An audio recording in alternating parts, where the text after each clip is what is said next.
மிரட்டிய அமெரிக்கா. 1000 இருந்தாலும் இந்தியாவிற்கு உதவியாக வந்து நின்ற 2 கம்யூனிஸ்ட் நாடுகள். இந்தியாவிற்கும் சீனாவிற்கும் நிறைய பிரச்சனைகள் இருந்தாலும் தற்பொழுது அமெரிக்க வரி சர்வாதிகார விவகாரத்தில் இந்தியாவிற்கு ஆதரவாக சீனா களமிறங்கியுள்ளது. அதேபோல் இன்னொரு கம்யூனிஸ்ட் நாடான இந்தியாவின் நீண்ட கால நட்பு நாடான ரஷ்யாவும் இந்தியாவிற்கு உறுதுணையாக இருக்கின்றது. ட்ரம்ப் இந்தியாவிலிருந்து இறக்குமதி செய்யப்படும் பொருட்களுக்கு 25% கூடுதல் வரி விதிக்கும் நிர்வாக உத்தரவில் கையெழுத்திட்டார். இந்த உத்தரவில் ரஷ்ய எண்ணெயை இந்தியா நேரடியாகவோ அல்லது மறைமுகமாகவோ இறக்குமதி செய்வது அமெரிக்காவிற்கு அசாதாரணமான மற்றும் மோசமான அச்சுறுத்தலை ஏற்படுத்துகிறது. தேசிய பாதுகாப்பு, வெளியுறவு கொள்கை கவலைகள் மற்றும் பிற வர்த்தக சட்டங்களை மேற்கோள் காட்டி அவர் இந்தியாவிற்கு எதிராக அபராதம் விதித்தார். இந்த உத்தரவிற்கு பிறகு இந்திய பொருட்களுக்கான மொத்த வரி 50% உயரும். ஆரம்ப வரிகள் ஆகஸ்ட் 7 அன்று அமலுக்கு வரும் நிலையில் கூடுதல் வரி 21 நாட்களுக்கு பிறகு அமலுக்கு வரும். இது அமெரிக்காவிற்கு இறக்குமதி செய்யப்படும் அனைத்து இந்திய பொருட்களுக்கும் பொருந்தும் என்று தெரிவித்துள்ளார். இந்தியா ரஷ்ய எண்ணெயை வாங்குவதை நிறுத்த மறுக்கிறது.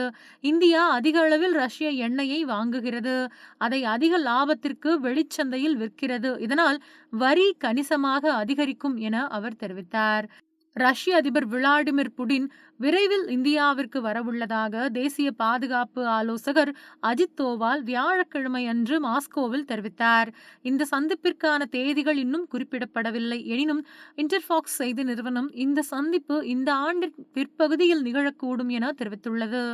அதிபர் புடின் இந்தியாவிற்கு வருவது குறித்து மகிழ்ச்சியை தெரிவித்துள்ள தோவல், எங்களுக்கு இடையே ஒரு சிறப்பான நீண்டகால உறவு உள்ளது. இந்த உறவை நாங்கள் மதிக்கிறோம். உயர்மட்ட அளவிலான ஈடுபாடுகள் பெரிய அளவில் பங்களித்துள்ளன. அதிபர் புடின் இந்தியாவிற்கு வரும் செய்தி கேட்டு நாங்கள் மிகவும் உற்சாகமாக இருக்கிறோம். தேதிகள் கிட்டத்தட்ட இறுதி செய்யப்பட்டு விட்டதாக நினைக்கிறேன் என்று அவர் கூறியுள்ளார்.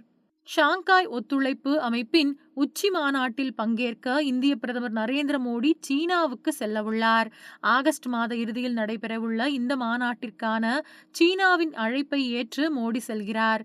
கடந்த 7 ஆண்டுகளில் மோடி சீனாவிற்கு மேற்கொள்ளும் முதல் பயணம் இதுவாகும். அமெரிக்காவின் வரி அழுத்தத்திற்கு இடையே இந்தியா சீனா நெருக்கமாகியுள்ளது. பிரதமர் மோடி சீன அதிபர் ஜி ஜின்பிங்கை சந்திக்கும் நிலையில் வரி விதிப்பு தொடர்பான விவகாரத்தில் சீனா இந்தியாவின் நிலைப்பாட்டிற்கு ஆதரவு தெரிவித்துள்ளது. இந்தியாவிற்கு ஆதரவாக தொடர் கருத்துக்களை தெரிவித்து வருகிறது. இது இரு நாடுகளுக்கு இடையேயான உறவுகளை மேலும் வலுப்படுத்தும் என்று எதிர்பார்க்கப்படுகின்றது.